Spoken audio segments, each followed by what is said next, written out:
Bonjour Stella. Bonjour Henri. Stella, quelle surprise de te voir ici, à Provins, dans une maison d'hôte.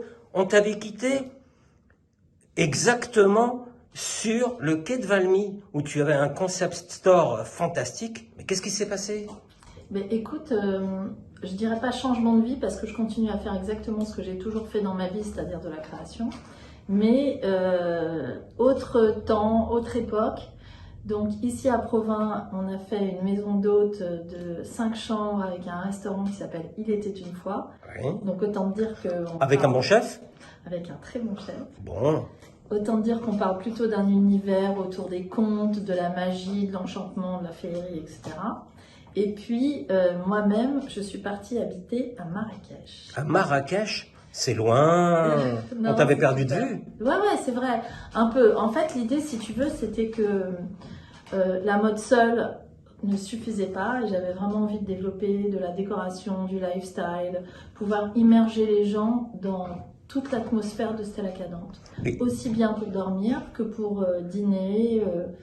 Voilà. Donc maintenant, on peut vraiment parler d'une marque à 360, en fait. Et donc, coup de baguette magique, tu t'es transformée en hôtelière et restauratrice, c'est ça?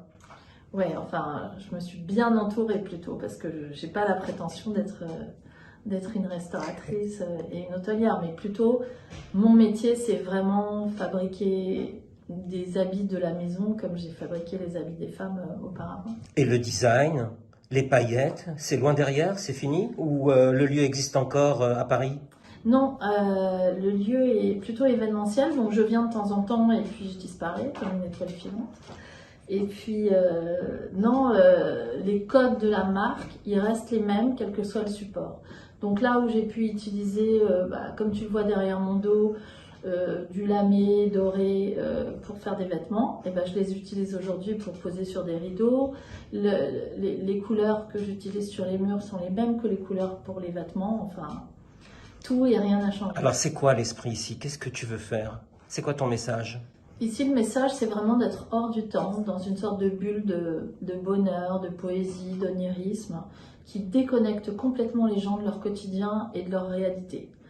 Alors du coup, à peine on pénètre dans la maison, qu'on se retrouve comme ça dans des atmosphères et des détails qui ne ressemblent absolument pas à ce que tu pourrais voir ailleurs. D'accord. Et il y a combien de chambres? Il y a 5 chambres. Oui. Et dont une suite, donc on peut dormir avec des copains. On peut privatiser le lieu complètement? Bien sûr, ouais, tout à fait. Donc, on peut venir à combien en tout et pour tout? On peut dormir à une vingtaine et on peut y dîner à une centaine. Ah oui, carrément. On peut carrément privatiser pour faire des grandes fêtes. Ouais. Ah oui. C'est ça que j'aime d'ailleurs. Et est-ce que c'est ouvert toute l'année? Toute l'année, sauf en janvier un peu où on se repose. Et donc, tu lui as donné carrément ton nom à ce lieu? Mais oui, parce que c'était vraiment une bonne façon d'immortaliser la marque. En fait, si tu veux, ce que j'ai remarqué quand je travaillais beaucoup que dans la mode, c'est que j'avais toujours du mal avec les vêtements qui pas s'abîmaient, mais les vêtements, le fonctionnement même de la mode, c'est de ne pas être pérenne. Alors qu'ici, dans une maison, tu peux venir, revenir, y regoûter. Ah, tu fais dans le durable toi aussi? Ouais. Ça y est, tu as eu le virus de l'écologie?